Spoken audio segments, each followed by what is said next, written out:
ನಮಸ್ಕಾರ ಪ್ರಿಯ ಆಧ್ಯಾತ್ಮಿಕ ಸ್ತೋತ್ರಗಳೇ, ವೀಕ್ಷಕ ಪ್ರಭುಗಳೇ, ಭಗವದ್ಗೀತೆಗೆ ಸ್ವಾಗತ. ನಾವು ನಿನ್ನೆಯ ಸಂಚಿಕೆಯಲ್ಲಿ 28ನೇ ಶ್ಲೋಕವನ್ನ ಕೇಳಿದ್ವಿ.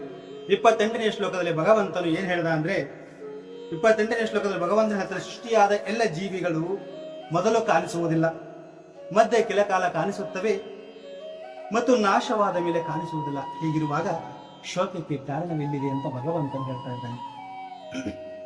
ಹೀಗೆ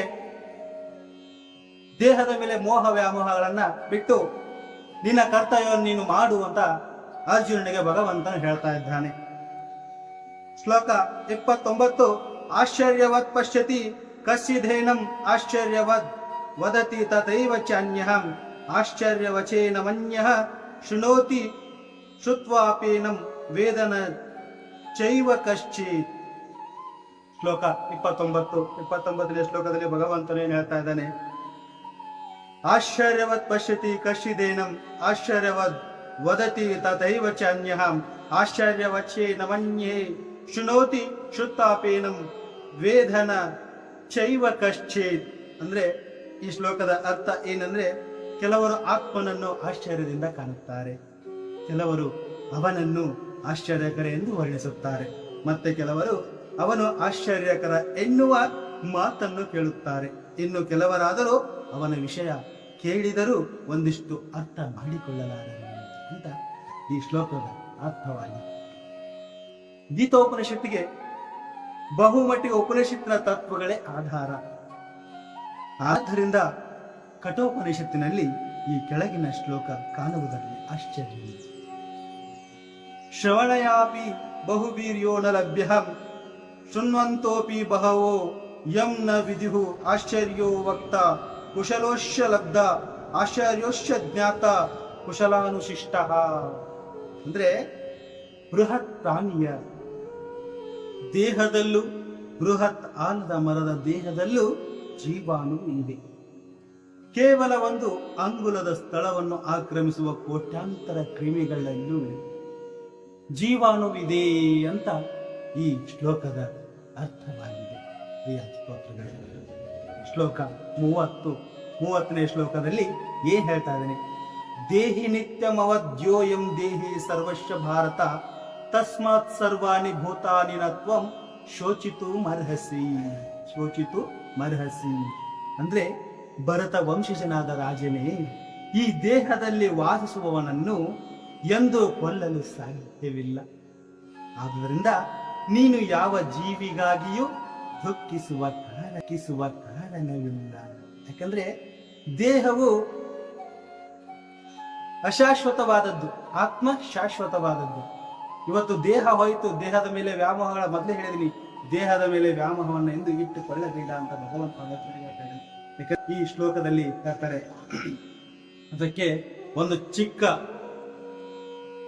ಪ್ರಾಣಿಯಿಂದ ಹಿಡಿದು ದೊಡ್ಡ ಪ್ರಾಣಿಯವರೆಗೂ ಅದರಲ್ಲಿರ್ತಕ್ಕಂಥ ಆತ್ಮ ಅತಿ ಸೂಕ್ಷ್ಮವಾದ ಆತ್ಮ. ಆ ಸೂಕ್ಷ್ಮವಾದ ಆತ್ಮ ಸದಾ ನಿರಂತರವಾದದ್ದು, ಶಾಶ್ವತವಾದದ್ದು.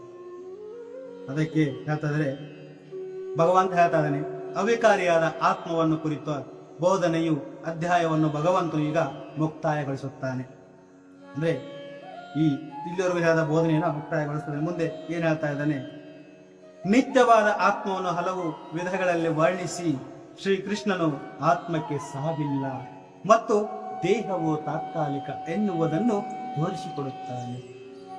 ಆದ್ದರಿಂದ ಕ್ಷತ್ರಿಯನಾದ ಅರ್ಜುನನು ತನ್ನ ತಾತ ಮತ್ತು ಗುರುಗಳು ಭೀಷ್ಮ ಮತ್ತು ದ್ರೋಣರು ಸಾಯುತ್ತಾರೆ ಎಂಬ ಭಯದಿಂದ ಕರ್ತವ್ಯಚ್ಯುತನಾಗಬಾರದು ಎಂಬ ಶ್ರೀಕೃಷ್ಣನ ಅಧಿಕಾರವಾಣಿಯಿಂದ ನಾವು ಕಲಿಯಬೇಕಾದದ್ದು ಆತ್ಮವೇ ಇಲ್ಲ ಎನ್ನುವುದಲ್ಲ.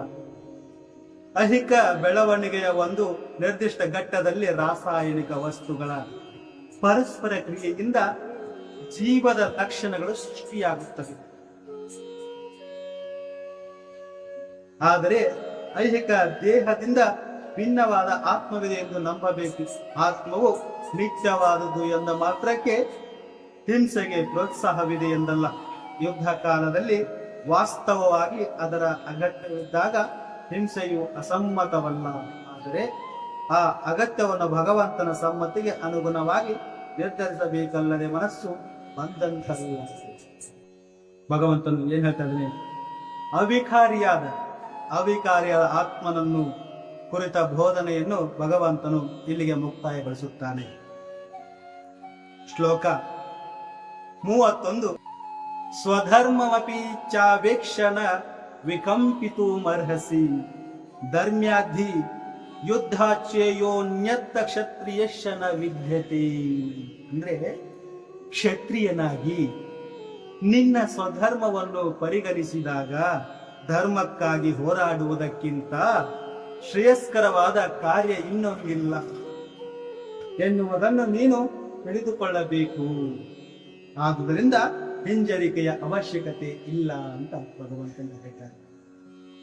ಸಾಮಾಜಿಕ ಆಡಳಿತದ 4 ವರ್ಗಗಳಲ್ಲಿ ಒಳ್ಳೆಯ ಆಡಳಿತಕ್ಕೆ ಅಗತ್ಯವಾದ 2ನೇ ವರ್ಗವನ್ನು ಕ್ಷತ್ರಿಯ ಎಂದು ಕರೆಯುತ್ತಾರೆ.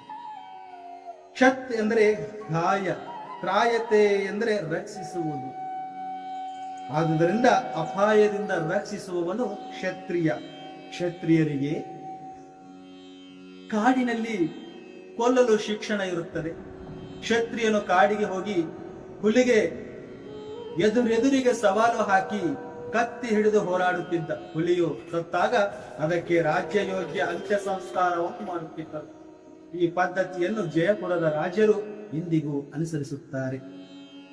ನೋಡಿ, ಒಬ್ಬ ಯಾವುದೇ ವ್ಯಕ್ತಿಯಾಗಲಿ, ಕ್ಷತ್ರಿಯನಾಗಲಿ, ಬ್ರಾಹ್ಮಣನಾಗಲಿ, ವೈಶ್ಯನಾಗಲಿ, ಶೂದ್ರನಾಗಲಿ ತನ್ನ